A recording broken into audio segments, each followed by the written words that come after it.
Por que servimos a Deus? Será que nossos problemas são castigos pelo pecado? Os 3 amigos de Jó acreditavam que as tribulações de Jó foram causadas pela sua falta de fidelidade a Deus. Eles pensavam que todo aquele sofrimento que Jó estava experimentando era inconsistente com uma vida comprometida com um Deus amoroso e santo. Eles acreditavam que se Jó tivesse sido completamente fiel a Deus, ele não permitiria que aquelas dificuldades sobreviessem a Jó. Vamos então ver alguns pontos. O conselho dos amigos de Jó.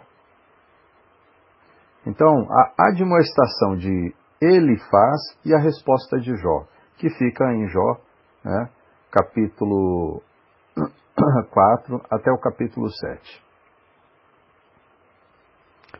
Elifaz repreendeu Jó por ser incapaz de seguir o mesmo conselho que ele dera aos outros. Quando se encontravam em dificuldade, aí então ele dava os conselhos, mas Jó não seguiu os conselhos dele. Isso a gente vê no capítulo 4, versículo 3 até o 6. A seguir ele perguntou então a Jó: lembra-te, acaso já pereceu algum inocente? E onde foram os retos destruídos? Lá no versículo 7, do capítulo 4. Então, ele diz assim: segundo eu tenho visto, os que lavraram a iniquidade e semeiam o mal, isso mesmo, eles cegam. Agora, Jó ainda não entendia porque aquelas coisas terríveis haviam acontecido, pois ele não acreditava que estivesse vivendo como Elifaz descreveu. Nos capítulos 6 e 7, ele ainda queria morrer. Tampouco pensou em Elifaz tivesse entendido. Isso lá no capítulo 6, versículo 15. Ele implorou a seus amigos que o ajudassem a entender. Jó desafiou-os a mostrar-lhe onde ele havia errado, se é que ele então tivesse errado. As palavras não estavam resolvendo nada. Os amigos de Jó não conseguiram aliviar sua aflição nem atenuar a sua dor. Ele reclamou de Elifaz tê-lo amedrontado com sonhos. Isso lá no capítulo 7, versículo 14. E Elifaz contara um sonho assustador em que um espírito lhe dizia: seria porventura o mortal justo diante de Deus? Seria acaso o homem puro diante do seu Criador? Isso lá no 4:17. Jó não se convenceu. Ele tinha se dedicado o máximo possível a Deus e queria saber por que Deus não perdoava sua transgressão e acabava logo com aquilo, caso fosse esse o problema. Então, lá no capítulo 7, versículo 21. Então, agora vamos ver uma continuação. O conselho de Bildade e a resposta de Jó também, lá no capítulo 8 até o capítulo 10. Bildade tão pouco serviu de ajuda. Ele também presumiu que os problemas de Jó eram um castigo pelo seu pecado. Bildade sugeriu que se Jó fosse verdadeiramente justo, Deus o ouviria quando ele falasse. O fato de que Deus não estava respondendo a Jó era, para Bildade, prova de que o amigo fizera alguma coisa tão terrível que Deus virara as costas para ele. Ele sugeriu que Jó devia ter se esquecido de Deus, lá no capítulo 8 e 13. E disse assim: eis que Deus não rejeita ao íntegro, nem toma pela mão os malfeitores. Isso, o 8 e 20. Segundo Bildade, Jó não era tão perfeito, ou aquelas coisas não teriam acontecido. Ele insistiu que Jó confiasse em Deus. Diz que todo o que se esquece de Deus é como o que deposita sua confiança numa teia de aranha. Isso lá do capítulo 8, versículo 14 e 15. Jó via o poder de Deus como algo maravilhoso demais para ser solicitado. Porque Deus, em toda a sua grandeza, deveria importar-se com os problemas de um simples ser humano. Na avaliação de Jó, ainda que ele fosse perfeito, seria indigno da atenção de Deus. Ele reconhecia que nenhum homem pode ser verdadeiramente bom aos olhos divinos. A descrição de Bildade fez da grandeza de Deus, a descrição que Bildade fez da grandeza de Deus é uma das mais sublimes da Escritura. Então o que a gente vê lá no capítulo 8, versículo 2 até o 22. Jó, ainda assim, estava confuso. Ele não era perfeito, sabia disso, mas não era culpado do tipo de iniquidade da qual seus amigos o acusaram. Ok, agora então vamos ver então o outro. A acusação de Zofá e a resposta de Jó para ele. Zofá foi mais cruel com suas acusações do que os outros dois amigos. Acaso tem razão o tagarela? Respondeu ele, né? E zombarás tu sem que ninguém te envergonhe? Perguntou ele. Zofá queria que Deus falasse e fizesse Jó ver sua pecaminosidade. Ele disse que Deus afligirá Jó menos do que ele merecia. Lá no capítulo 11, versículo 16, ou versículo 6. E alegou que Deus é todo-poderoso, tão grande que não pode ser encontrado simplesmente por ser procurado. Um Deus dessa magnitude deve saber o que está fazendo. Se ele aflige um homem, deve haver uma boa causa para isso. Se ele insistiu que, se Jó se voltasse para Deus, ele seria liberto de todas as suas desgraças. Bem, a resposta de Jó a Zofá indica sarcasmo.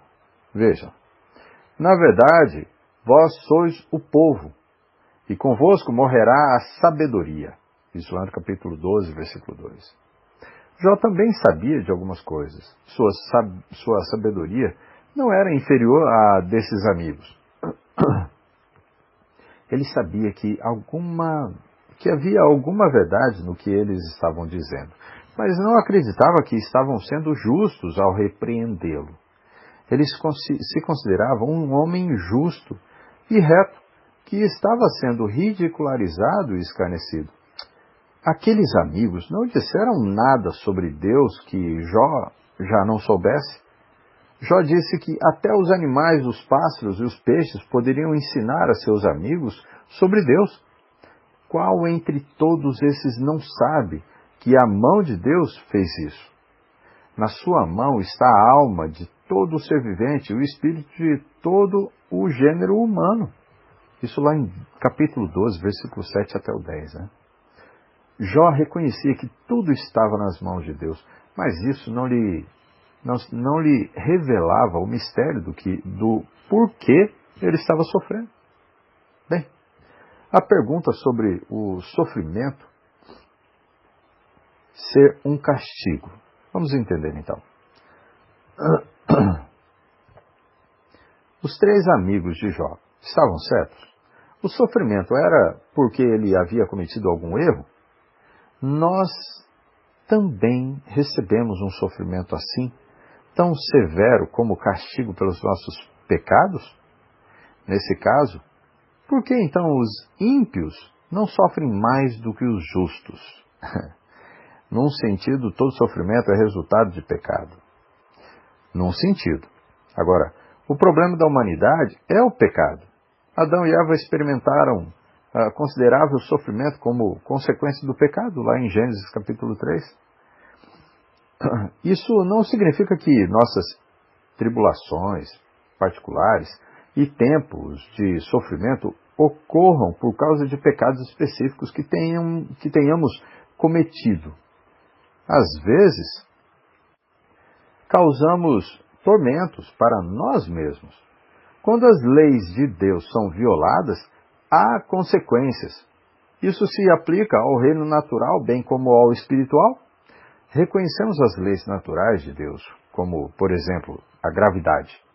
Aqueles que violarem a lei da gravidade, o que acontecerão? Sofrerão. Respeitamos as leis de Deus que governam a natureza do fogo e da água, ou sofremos as consequências. Jonas causou tormento para si mesmo quando tentou fugir da ordem de Deus, lá em Jonas capítulo 1 e 2, não é? O exército de Israel sofreu derrota em Ai, por causa de um pecado cometido dentro do seu acampamento, lá em Josué 7, versículo 11 e 12. Em outras ocasiões, o tormento é causado por outros. A morte de Abel foi causada pelo pecado de seu irmão Caim, Gênesis 4. Ele sofreu por ter agido corretamente, não foi? Ele sofreu por ter agido corretamente, não errado. Somos às vezes tentados a questionar: Deus não poderia ter impedido uma injustiça dessa? É uma pergunta. Por que ele não impediu? Outra pergunta. Também podemos perguntar o seguinte: por que ele deveria? Serviríamos a Deus com mais fidelidade se ele fizesse isso? Amaríamos mais a Deus então? Olha, no esquema divino das coisas, ele pode permitir que perturbações nos assaltem, a fim de ajudarmos outras pessoas também. Deus permitiu que José sofresse, a fim de ajudar a nação inteira de Israel. Lá em Gênesis 37, até os 50, a história. Jesus sofreu para nos ajudar. Praticamente todos os grandes servos de Deus sofreram por algum tempo pelo bem de outros. Paulo sofreu muito, maus tratos por amor ao Evangelho. Lá em 2 Coríntios capítulo 4, versículos 7 até o 18, lembra? Pedro disse assim, lá em 1 Pedro 4, 16. Mas se sofrer como cristão, não se envergonhe disso. Antes, glorifique a Deus com esse nome. Bem, o Novo Testamento ensina que o Senhor corrige a quem ama. Lembra? Hebreus 12, 6. E ele faz isso para aproveitamento, a fim de sermos participantes da sua santidade. Hebreus 12, 10. No momento, é difícil suportar, mas no fim a perturbação pode produzir fruto de justiça. Estava certo ao dizer: bem-aventurado é o homem a quem Deus disciplina. Não desprezes, pois, a disciplina do Todo-Poderoso, lá do capítulo 5, versículo 17, lá de Jó. Entendem? Agora vamos ver um outro ponto. A universalidade das perturbações. Vamos entender. Nenhum de nós está isento de perturbações, certo? O próprio Jó declarou: o homem nascido de mulher vive breve tempo, cheio de inquietações. Capítulo 14, versículo 1 de Jó. Deus não nos faz levitar acima dos problemas, mas Ele nos capacita a lidar com ele. Ele nos dá o espírito de poder e não de covardia. Lembra? 2 Timóteo capítulo 1, versículo 7. Ele nos dá vitória através do nosso Senhor Jesus Cristo. 1 Coríntios 15, 57. Tudo podemos fazer por meio daquele que nos fortalece. Filipenses 4 e 13. Olha quanta mensagem boa. O serviço que prestamos a Deus não nos livra de perturbações. Bem, essa era a falácia no raciocínio dos 3 amigos de Jó. Eles pensavam que a fidelidade a Deus isentava a pessoa do tipo de tormento que Jó estava experimentando. Alegou que se Jó buscasse a Deus, e entregasse sua causa a ele, tudo estaria bem. Lá capítulo 5, versículo 8 até o capítulo 17, versículo, ou melhor, até o versículo 17 até o 27. Bem, ele garantiu a Jó que Deus o libertaria. Redimiria da morte e lhe trazia então paz.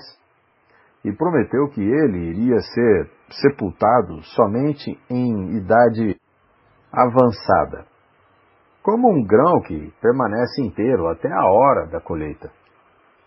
Zofar alegou uma bênção semelhante sobre os justos, lá no capítulo 11, versículo 15 até o 19.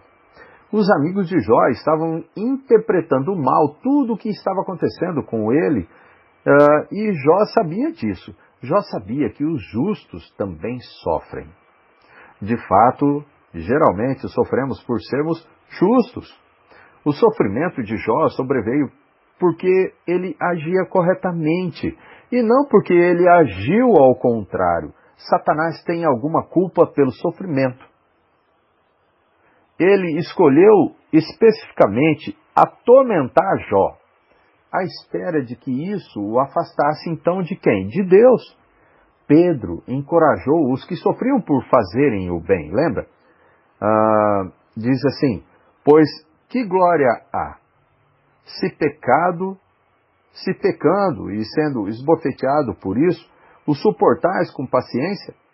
Se, entretanto, quando praticais o bem, sois igualmente afligidos e suportais com paciência, isso é grato a Deus. Lá, 1 Pedro 2:20.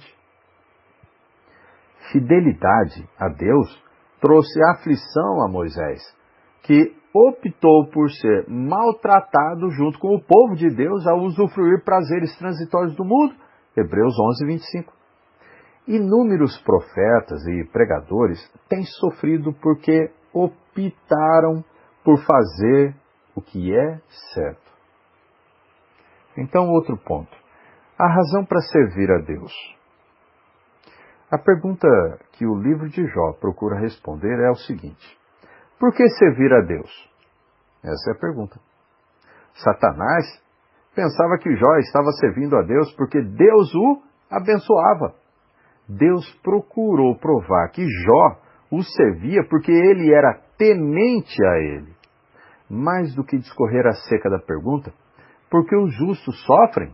O livro de Jó consiste num estudo acerca da pergunta: por que ser justo? Essa é a pergunta. Servimos a Deus porque o amamos e somos tementes a Ele? Ou servimos a Deus só por causa das bênçãos que recebemos? Se servimos a Deus esperando isenção de perturbações, estamos iludidos. Servir a Deus para escapar de tribulações é como entrar numa maratona para evitar o treino. Isso está parecendo mais aquele jogador da seleção brasileira.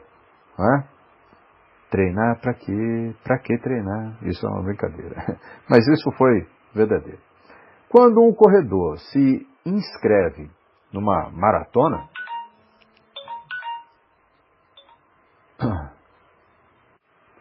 ele o faz esperando treinos e exercícios cansativos, sem falar na agonia da corrida propriamente dita.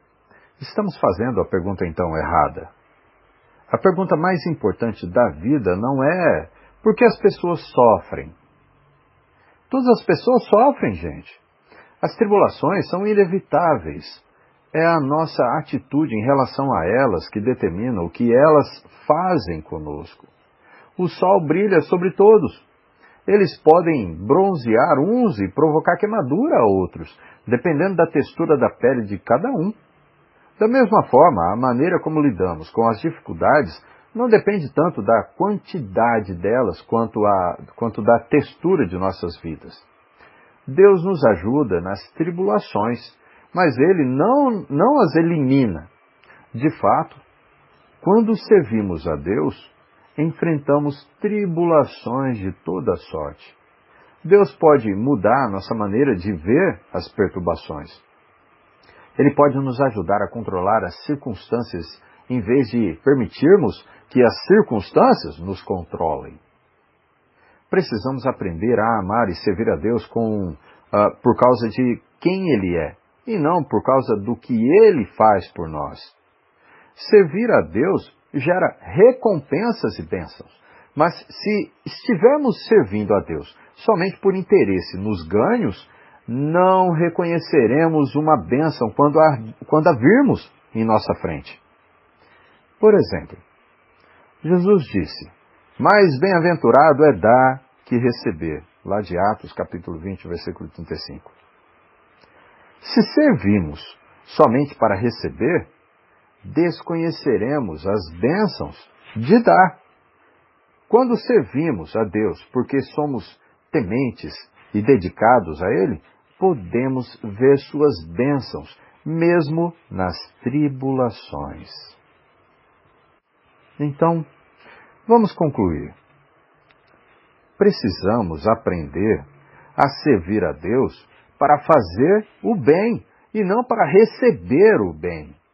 Precisamos querer ser bons e não querer que nos façam o bem. As maiores alegrias em viver piedosamente são geralmente as alegrias de conquistar vitória na tribulação, de vencer obstáculos, de ajudar os outros por meio de lágrimas de desespero, chorando com eles e sofrendo com eles até que as lágrimas sejam enxugadas e as esperanças abram caminho por entre as nuvens. Que Deus esteja abençoando a cada um de nós e que possamos compreender verdadeiramente o que é servir a Deus. Que Deus abençoe a todos, em nome de Cristo. Amém.